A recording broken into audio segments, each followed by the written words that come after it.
Da.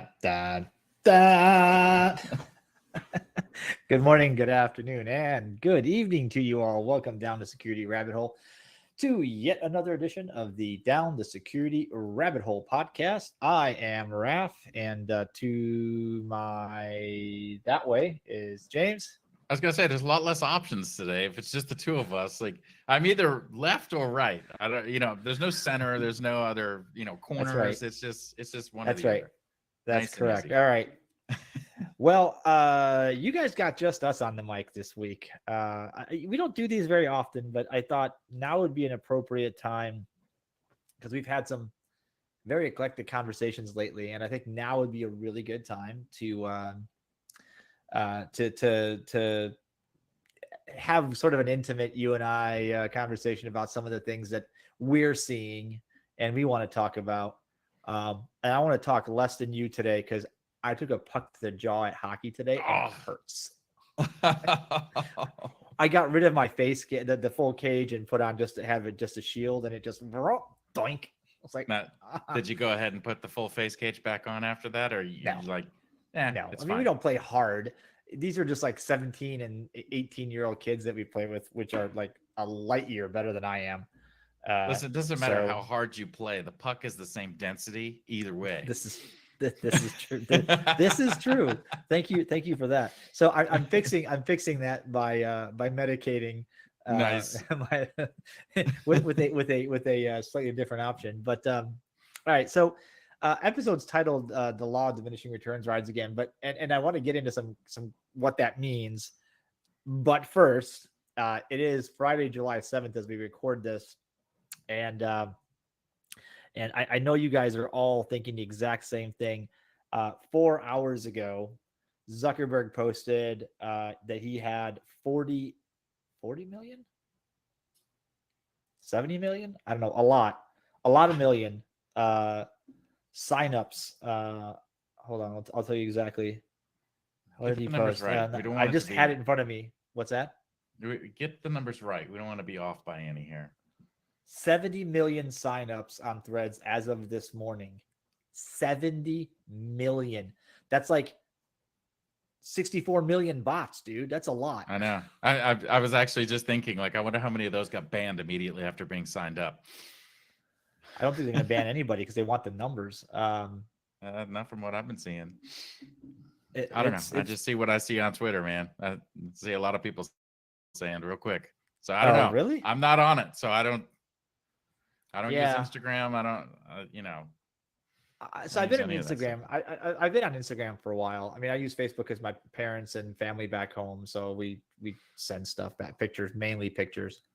So Instagram is like pictures of my kids, random crap I do, things I find interesting. But it's just Instagram is an interesting platform to share photos, and suddenly we've got Threads, which I'll come back to the name in a second because it's actually kind of interesting in the way it's done. But I was talking to Mark Unikov and our previous guest about this yesterday, and I was like, "Hey, listen. So when you get on Threads, it automatically has you follow, brings along your followers from Instagram. Right? Yeah. And I've worked. Those of you guys listening, I've worked pretty hard. I've got 2 Twitter accounts, right? One of them for my personal rantings and ravings, and like if you're not into my social thoughts on social and political ideals and hockey and right. The World Cup and stuff, like don't follow me there. But my White Rabbit one is mostly business, and it's kind of professional, more of a professional account. And this just merged the two worlds, and I don't know how I feel about other than it makes me a little nervous. Somebody posted, it like all started because Mark reposted. I don't know what that's called, but reposted. We'll say somebody that said, "I'd like to apologize for all my Instagram friends that are now seeing the Twitter version of me." And I'm like, yeah, maybe the Instagram version of me is super tame. Like it's just, hey, here's pictures, and mostly kids and family and stuff.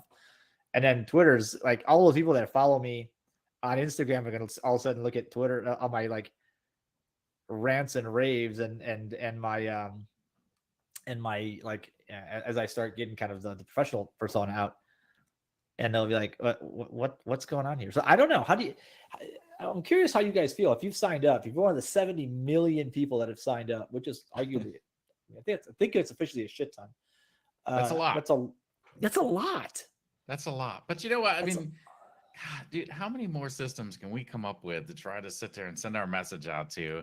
Like, I just got it from one of my social media like management systems, right? Where you can schedule your posts and do all that stuff. Like, oh, now you can post to Threads. Like, it's no wonder you have to pay for a service to handle this. So that way I can post to Facebook, LinkedIn, Instagram, Threads, Twitter, freaking name it. I got to have something because I don't want to go to 18 different things to pull up to sit there and post to it. Like at what point, like this law of diminishing returns, like at what point you're like, it's too much. I don't care. I don't need all of this. That's the thing is these, for me, the platforms were separate on purpose. Facebook was family and people I know in real life that actually enjoy interacting in real life. And people get upset that like industry people and folks I've met like, oh, I added you on Facebook. You didn't add me. I'm like, right. Cause we're not actually real life friends. I'm sorry.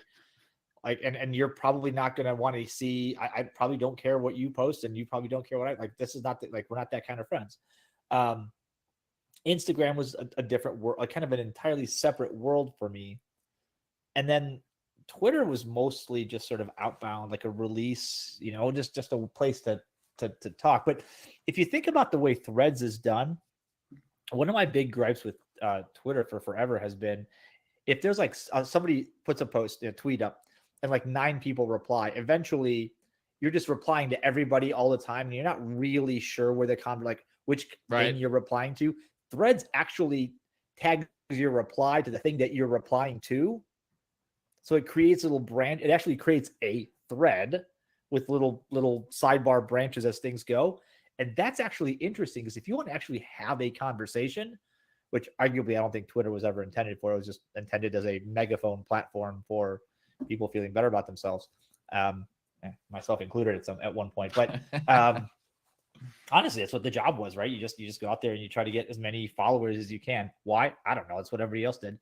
But it's interesting because this is actually intended to do conversations. Like there's no DM feature yet. There's a bunch of stuff that's missing. But I think what triggered this whole thing is a giant middle finger to Elon Musk. And in the reaction, yeah, he's had some difficulties with staffing and whatever the other legal and other operational things, but Twitter's by and large been just fine. It was like the announcement recently that TweetDeck is going away unless you pay for the platform. And my first reaction was, well, screw you. That's how I use it. I got my DtSR account, my personal and my professional. I can look at all of them at the same time. I'm not going to log out and log back in 20 times. Like, get out of here. And I thought, well, hold on. Doesn't it make sense that at some point we pay for this? Because ads and other nonsense will only get you so far. Like I expected, frankly, Twitter to start charging for the use of the platform. If you're like a human being or a brand or, God help you, an influencer that really wants to have a consistent experience, you want access to some tools. You're not just like just post and whatever, right? Then yeah, you should pay to use the platform with those more premium tools. And so my reaction was then tempered to, okay, I get it. Whatever amount it is, on, per month or per year, whatever, to use those tools. But now I'm like, yeah, but that push to make people pay for it is like 10 years too late. Like they should have done that ages ago, right? Monetize that friggin' ages ago. Because now people are like, I'm not going to do that. And rightfully so. I mean, I don't blame them. So anyway. Yeah. I mean, I think it's interesting. I mean, I agree. Like, I think some of what he's trying to do, though, with monetizing a lot of it is less about the monetization of bringing the money in and more about getting bots and getting stuff like that off of it. Like if you got to pay $8 a month for your bot and you got 1 million bots to try to put in here to throw information. Yeah. I mean, I think he's trying to go that route of, I want a verified system. Like it's less of a anonymous system and more of a, hey, we know who people are. Because that's what Yeah. ruins most of social media, is the fact that anybody can create any name and show up on there. And, anybody will say anything when there's no accountability behind it. If you start creating that situation where, hey, I'm James and I'm sitting out here on this and this is what I'm saying, and there's accountability to that, then, I'm not going to go potentially spouting off doing, stupid stuff that is just blatantly trying to cause ruckus and, cause problems, right? People are going to be a little bit more, social and, polite, I guess, than they would be. I mean, we saw this with other things too. I mean, think about like Discuss with all the news articles, Yeah, right? I Where love you could that. start putting comments on the bottom of it and it's all anonymous and we don't know who it is. Like, have you ever read that stuff? Like, it's death to society looking at that. It really is. It's awful. I mean, it's horrible. And it's stuff that Anonymization. somebody would never say in person, right? That's If I right. walked up to you, I would never say it. But you know what? If I could say it behind your back and just With say no something completely accountability. off the wall that I don't believe at all, but I know will get me some followers, that will get me some sort of recognition. It'll start to go viral. I think some of it may have to do with that, right? Is trying to get to more of that system of, hey, you're a person on here. You're not just an account. So I don't know. It'll be interesting to see how that goes. I mean, I'd be more apt to sit there and, pay for a service like that where I know like you're less trolled from everybody that's sitting out there because Right. they're just keyboard warriors. Right. And I really, I honestly have no problem with the requirement of providing a verifiable ID for these things, because anonymity creates trolls. This is something Yeah. we know. Like, we just know it exists. This is just it's a fact. When there's no accountability, um, everybody's just going to go bonkers and they're going to say whatever they want, and it's going to be ugly. Again, there's like this, I don't know, there's like this strange shift right now, because you've got, I guess, Blue Sky, which I'm not going to bother with. Mastodon I tried for a bit, and I mean, I don't know. This might be interesting. So I'm curious, if you're listening, did you jump on Threads? Were you one of the first 10 million? Were you one of the first, several thousand? What do you think of the platform? Are there cybersecurity people on there? Like, how do we find each other? Do we keep the same Twitter handle or whatever on Threads? Like, how does that work? I don't know. That's what I'm saying. Like, how do you sit there and keep following people around from platform to platform to platform? And I mean, if for the most part, I mean, in all honesty of what's going on, most people are bouncing around for political reasons and nothing more. It's a political game, right? Like, oh, I don't like the politics on this one, I'm going to go to that one, right? Yeah. You saw like YouTube, and then you see Rumble, and then you see all these different things starting to pop up, and you start getting these political divides, and everyone's like, well, I'm making my stand. I'm not going to stay here. I'm going to go over there. And, I'm going to move from this echo chamber to that echo chamber.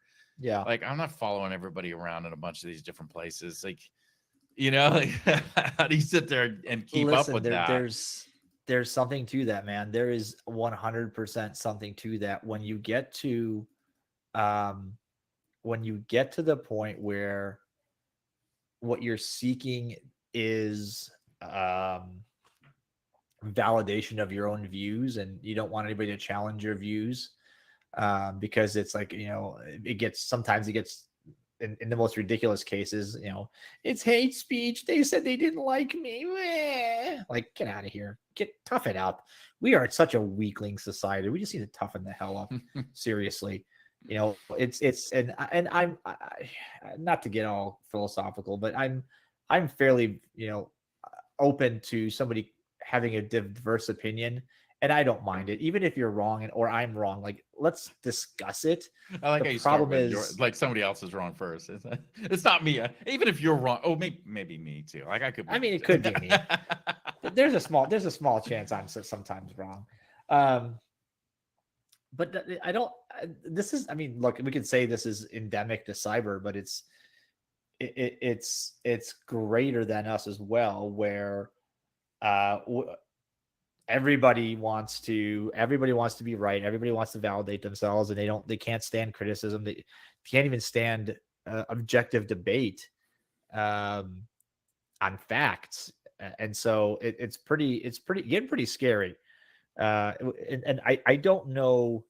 My fear, and I'll end it on this and we'll move on, but my fear is that what we're creating is uh the right wing will be Twitter, the left wing will be blue sky, is kind of what I'm hearing, right? Threads will try to thread the needle, no pun intended. Mastodon will, I don't know what the hell there's a couple other ones out there. They'll figure out a side. But like, I don't want to be on Truth Social, and I don't want to be on some place where if I disagree with you, you block me because I'm violent. Like I'd like the the ability to say you're an idiot, and I don't want to follow. Like I don't want to hear your nonsense, and that's okay. I don't know. I think, you know, this ties directly into some of the stuff we were going to talk about when we get into the cybersecurity side of things, because I think there's a lot of that not division, but that same think going on there of you got people that have certain ways they want to do stuff and they don't want to hear from anybody else like, hey, this is the way we should do it. And you get somebody with maybe a new concept like, hey, maybe we should try this, but how do we get that flushed out to try it when people are like, nope, this is the way I do it, that, you know, we're not going to change how we're doing it. There's nothing that we're going to do here. And so you start getting that same divide, I think, in our cyber community, even going into our regular day-to-day jobs. Somebody thinks, and how many times have we seen this, like with different situations, like somebody's like, well, you should do network segmentation like this, and then somebody else like, zero trust, we don't need network segmentation, you know, and like both sides 100%, this is the way you should be doing it. Like, which way should I be doing it, you know? And there's really no, I mean, there's no wrong answer, there's no 100% right answer. It all comes down to how do you implement whichever way you tried to do it. You could do either one securely, right, if you implement it properly. But we start getting into some of these battles out there, and then I typically find when you start getting into those debates that you end up going nowhere, right? Like, I don't know to pick this one or that one, and then we just don't ever make a decision. We don't pick nothing, and then we're stuck sitting there just contemplating, what should I do, what should I do? Yeah, we do end up in that quite a bit. It's bad. And listen, this carries us into like what I wanted to talk about, and in 17 minutes in, oops. No, but look, I've had a strange thread happening amongst that started kind of amongst my corporate sales team here that we started discussing this, and it kind of reached into leadership, and it's now engulfed some friends in the industry, both in the security industry and in finance and in other spaces, where I've often wondered, do we know how much, as a security lead, right? If you're sitting there and that's your job, do we have any idea of when to stop spending? How much is and like where is that on the continuum of too risky, not risky enough? How do you balance? Where's the middle? And I'm getting the impression that entirely too many people don't think there is such a thing, and they sure as hell don't know how to find that balance. Does that make sense to you, James?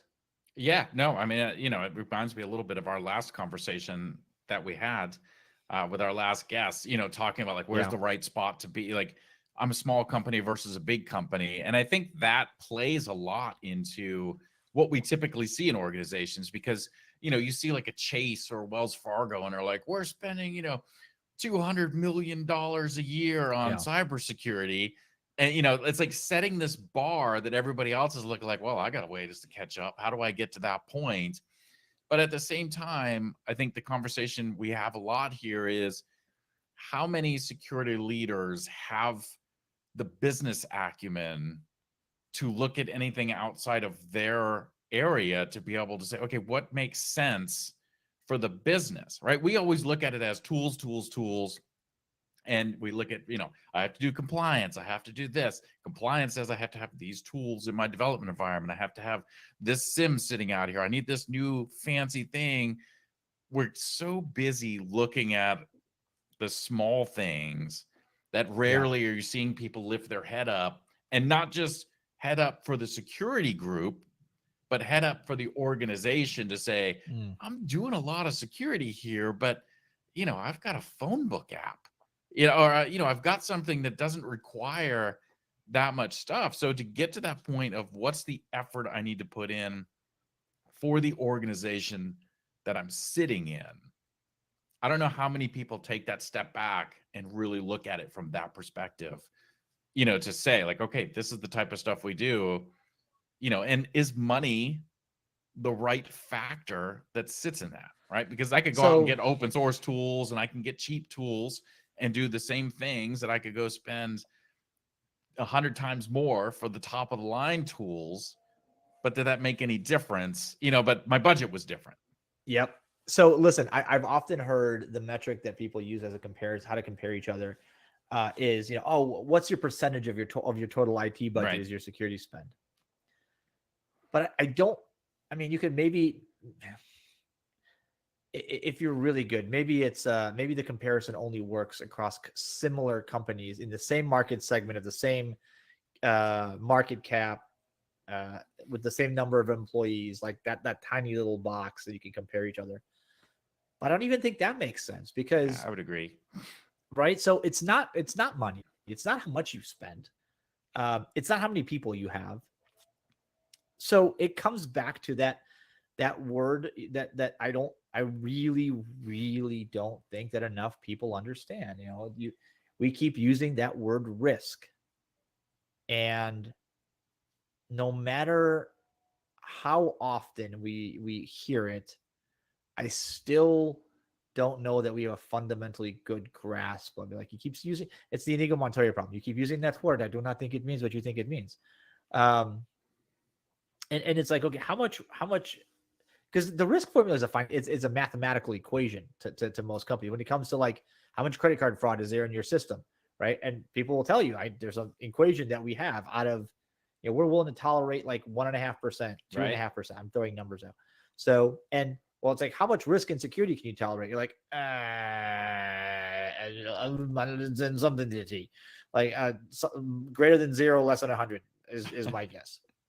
But it's tough because it isn't like this whole, and with all due respect, those of you guys that have shown me the math behind your like annual loss expectancy, and those types of equations, God bless you if that works for you. But that's some complex stuff in there that I don't think applies broadly to everybody. And so how do you make it simple?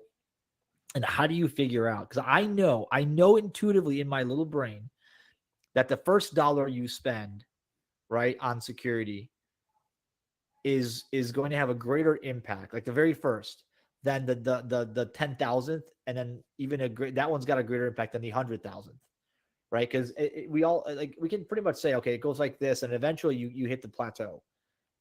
And the difference between, it's like, okay, what's up?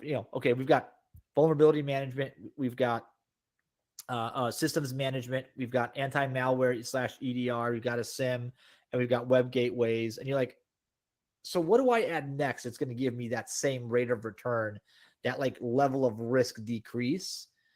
And you start to, and this is where it's coming from, because a lot of, as the market slows down, a lot of my colleagues are going, all right, how do we justify what we're selling and what we're buying and what we're selling? And you sort of have to go, well, how do you calculate risk? Like, how do you put that into a number? And it's not trivial. It really is not trivial. Yeah. Well, and it's, the examples you gave, when you talk about like credit card fraud, you talk about loss prevention in a store, they're concrete. Like, I can take those numbers. I know what goes with that, right? You take security in general, it's not as concrete, because when you think about, okay, well, I could get hit with ransomware, and, I could concretely say, what, that might cost me $1.2 million, right? Like, based on the business that I have, maybe this is how much ransomware would actually cost me. But if you talk about other breaches or things like that, you're not limited in those cases to, okay, well, it costs me for the resolution of the breach, but also the lawsuits, because that breach inherently affects all the users that were part of that breach, right? Like my information was part of that. So here comes my lawsuit at you for losing some of my information, right? Like that specifically is not as concrete as, well, we had credit card fraud. What do we do with credit card fraud? Well, we just say, well, you didn't charge it. Boom, zero liability. It's gone. It's off the thing. I'm not suing the credit card company because somebody used my card. Right. So there's left avenues, I think, that are coming at that makes security more difficult. But when you talk about trying to analyze that risk, I mean, we're seeing it now. And it was what I was talking about just a few minutes ago. Right now you got, oh, well, CVSS, you can't use that anymore. Like, we got to use Kev and we got to use these different things. And is it actually exploitable? How do we prioritize what we look at? Even being able to identify, hey, I've got a vulnerability. What's that risk to my organization? We're in turmoil right now. I feel like within the industry of how do 100%. you rate the risk of that?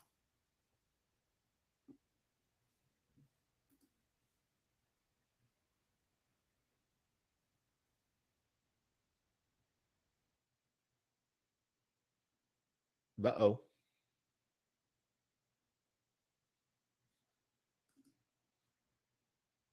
Uh-oh. James died off. Where'd he go? James? Uh-oh. We don't look at the macroeconomic level. That's funny. You dropped off and now you're back. I know. Like it's been about 30 seconds. I lost it, but that's okay. I was about to text you like anyway. Listen. I hope I hope this thing captures both ours. But anyway, listen, I get the gist of what you're saying, and I'm there with you on finding a concrete way. I just want somebody to acknowledge that there is a good enough, that there's a point in security where it is good enough. Yeah. Well, I think, when you is there a concrete way? I don't know if there's a concrete way. I agree. Budget's not it, right? Number of people's not it, because it has, those two actually have zero to do with your security, right? Whether I spend $100 million, I spend $1 million, I spend $1, like it really has nothing to do with my security.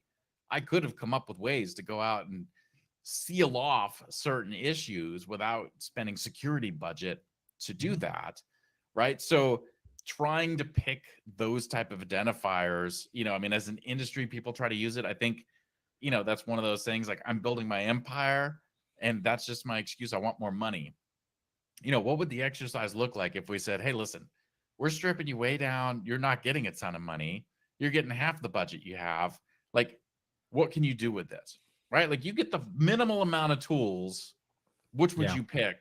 This is all you get. And then you know what? We'll build it up afterwards, but start minimalistic. Where would you start and how would you start building that out? But I think a lot of places don't. They start the opposite way. Like, oh, I need a huge security budget, or breach happens. Like, oh, we'll give you way more money. And they're like, way more money. Great. We're going to hire a bunch more people. We're going to buy a whole bunch of tools. And then what? Right? Like, did it actually make any difference outside of saying you spent a whole bunch more money? I tell you what, man, I've often said that breaches are both a great time and an awful time to look for budget, because it's a great time if you've got nothing and you need to get going, right? You need something. It's a absolutely awful time because there's no rationality behind it.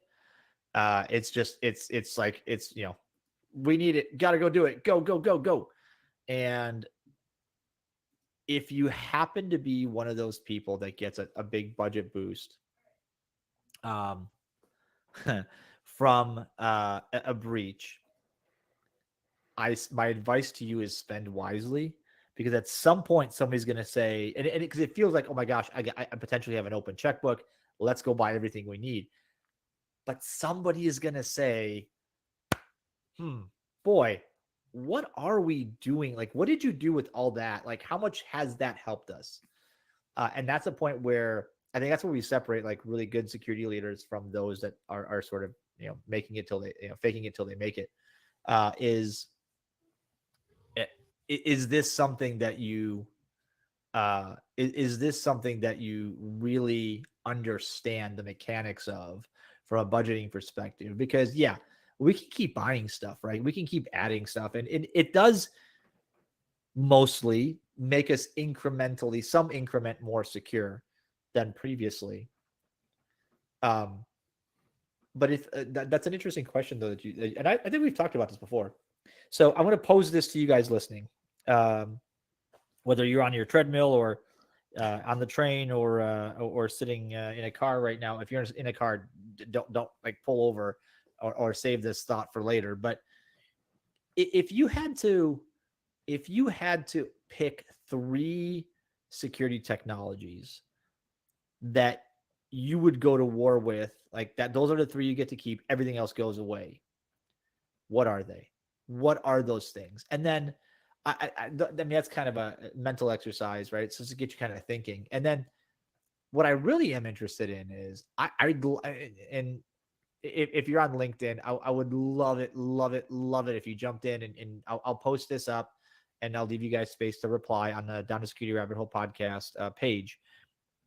But how do you figure out, like, how do you arrive at what's good enough security? What's your method? What's your calculus? Is it a math problem? Is it a gut feel?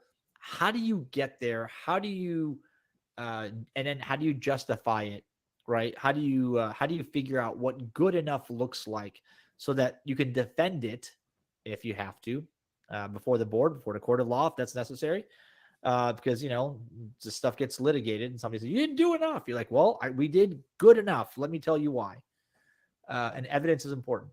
But I'm just curious, and I wonder what kind of answers we'll get. If we'll get any answers, James. I'm curious because the audience tends to be kind of sleepy sometimes. But they made it this far. There's 2,100 of you that listen to every single episode that gets published, and out of those, there's got to be 100 of you that are like, I have an answer. So I'd love to know, because the other 2,000 are going, crap, I hope somebody answers this because I'd like to know. Well, yeah, it's interesting you started with technologies as what are the top 3 things, because, technology, we often rely back. We're like, oh, we get the technology. But, what are the top 3 things that your organization is like, that you face in your organization that you're trying to solve from a security perspective?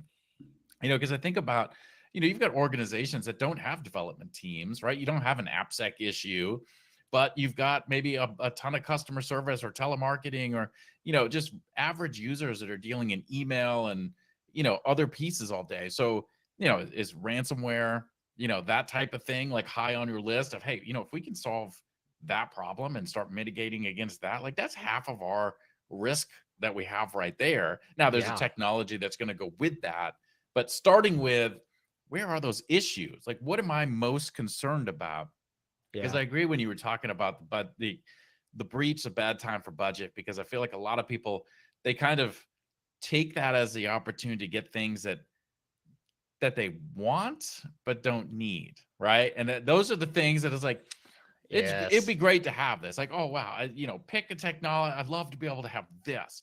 But it's one of those things that you've been trying to get implemented for like 3 years and you've struggled to do it. And it's like, now I've got the capability, I'm going to do it. Well, you know what? Maybe there was a reason you haven't been able to do that for 3 years, because if it was that important, you should have been able to sell it by now, right? So you're picking things that aren't really on that top of the list. It's more of I had an ideology that I really want. I want this. And everybody looks at me like, really, that's not that big of a deal. No, I want it. All my buddies at all the other companies have it. I want to have it too. I can't sell it. Boom. I just got that golden goose, get out of jail free card. We could do whatever we want, and it starts getting away from it. So it's a hard thing. I think it's probably like winning the lotto, right? If you don't have some sort of plan around it, you just go out there and you're like, bam, I'm going to get the $500 million home. I'm going to, I'll have it spent in a year. Yeah. And then a year and a half from then you turn around and you're like, I need to play the lotto again. No, you don't. Well, that's it, man. We've run out of time. That's been that's an interesting interesting meander through things. I do hope that you guys find a couple minutes, pop on LinkedIn when this goes live and gets published, and there's a place on the podcast page on LinkedIn to leave a comment. I really am super interested in hearing this because there's been enough conversation in the spheres that I run in that advice welcome, thoughts welcome, and I think the broader community can probably benefit from it. Hey, I want to throw a plug in here to for those of you guys that know, I'm part of the Security Advisor Alliance. The summit is coming in September. It is in Chicago. I don't know why they picked Chicago, but Chicago in September is actually tolerable. So it'll be downtown. It'll be great. It's on the lakefront. It'll be very nice.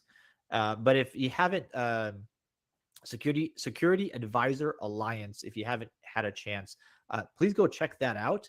It's one of those things that I think it's a good cause. I think it's a great thing to support. It's a great way to ensure that there's a torch to pass, and we have somebody to pass it to when we all are too damn old for this shit. Some of us are there already. Wink, wink, nudge, nudge. But we need those further generations. Trust me, guys, we really do. Because what we're going to get if we're not careful is not what we want. So that said, leave us some comments. Go to the Alliance Summit. I will see you there. We'll probably broadcast this podcast from it. If you have any questions you'd like to ask a giant conference full of CISOs, send them to me. I'll pose it to them. We'll see what happens. And maybe I'll see you guys on Threads. So, all right. Until next time, I'll catch you guys. James, thanks for riding shotgun. It's a great conversation. Folks, we'll talk to you another time, another place on another Down the Security Rabbit Hole podcast. Cue the music and on to something else. We'll talk to you later. Bye-bye.